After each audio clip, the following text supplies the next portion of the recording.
Good morning, students.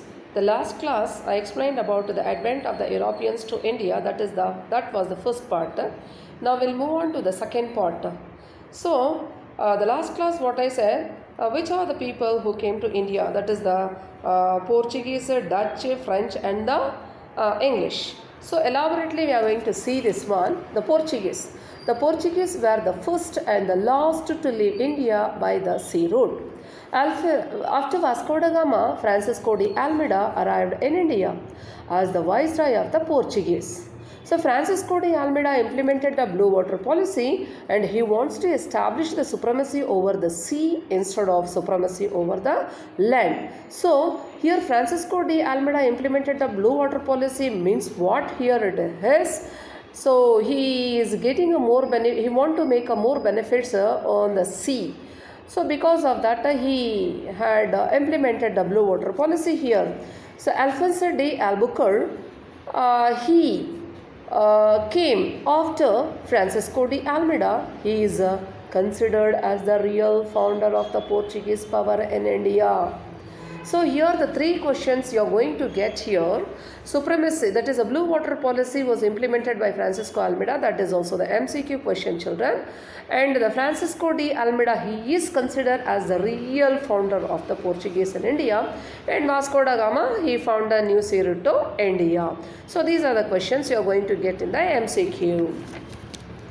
So here Francisco de Almeida fought with the Sultan of Bijapur in the year 1510 and won the Goa. So Goa became the administrative center of the Portuguese administration in India. They were absolute monopoly over trade with India for a century. Now, Portuguese power declined with the arrival of the English and the French in India. Next we'll move on to this the Dutch. They belong to the Holland or the Netherlands. They established the East India Company in the year 1602. See children, here also you are going to get one more MCQ question. That is, when did the Dutch establish their company? In the year 1602 you have to write. And entered in India. That is Java, Sumatra and Indonesia. The Dutch established the factories also at Surat, Broch, Cambe, Cochin, Nagapatnam, Machulipatnam and also the Chinchora. These are the places the Dutch were established their factories. In that only, so we are going to study about the Martanda Varma. About the Martanda Varma, you are going to get the question about the 4 marks, that is Martanda Varma of Wayanad. He was the founding monarch of southern Indian kings of Travancore from 1729 to 1758. He saved the surrounding rulers as well as the foreigners also here. Then he stood against the foreigners who were greedy about the peppers and brought many reforms in administration. He shifted his capital from Padmanabhapuram to shifted his capital from that Padmanabhapuram to that Thiruvananthapuram here. So the Dutch who were trying to monopolize was defeated by Raja Martanda Varma. Monopolize means, already I said, a monopoly means mono means a single and poly means a control. The Dutch wanted to do they themselves only. They don't want to join with anyone to do the business. So they want to monopolize trade here. So for that he was not allowed them to do like that. So he was defeated. Raja Martanda Varma was defeated the Dutch here. The Dutch, with the help of the province like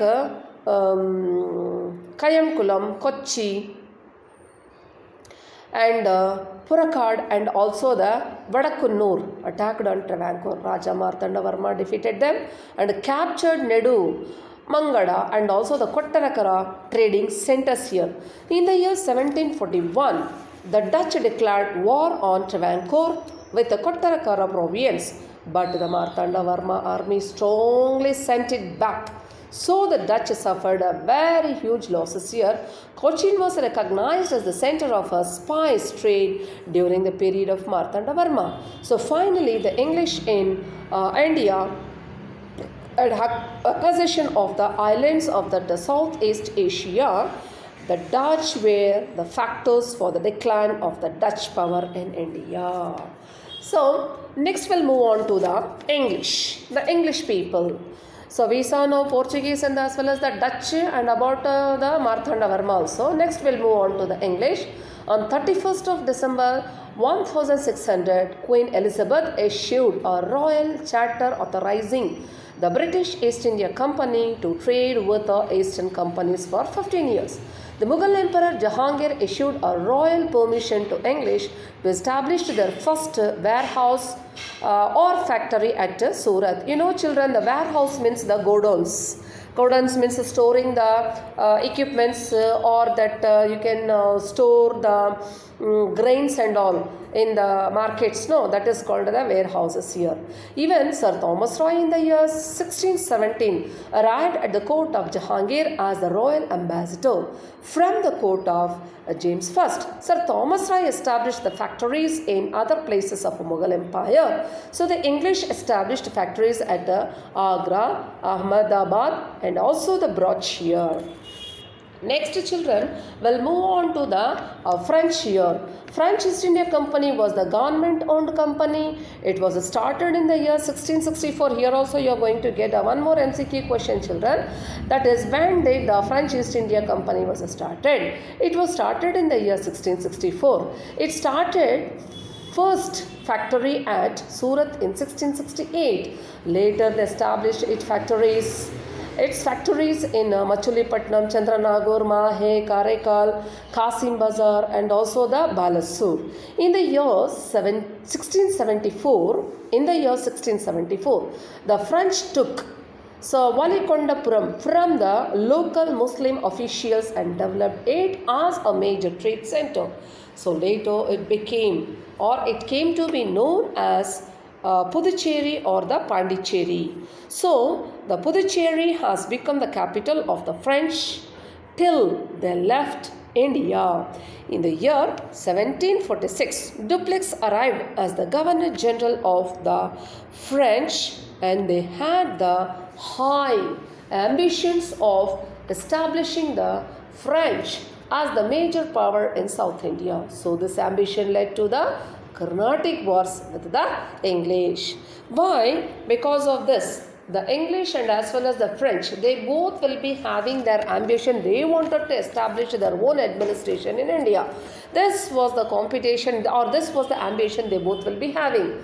The competition between the English and the French. Anyhow, the Portuguese and the Dutch had withdrawn from India, unable to withstand the competition from French and the English. So by the middle of the 18th century. So finally the French and the English wanted to show their supremacy over India. So their political stability arose in the region of the Hyderabad and the Carnatic, that in the eastern part of Tamil Nadu. And both the English and the French, they tried to exploit the situation in their favor.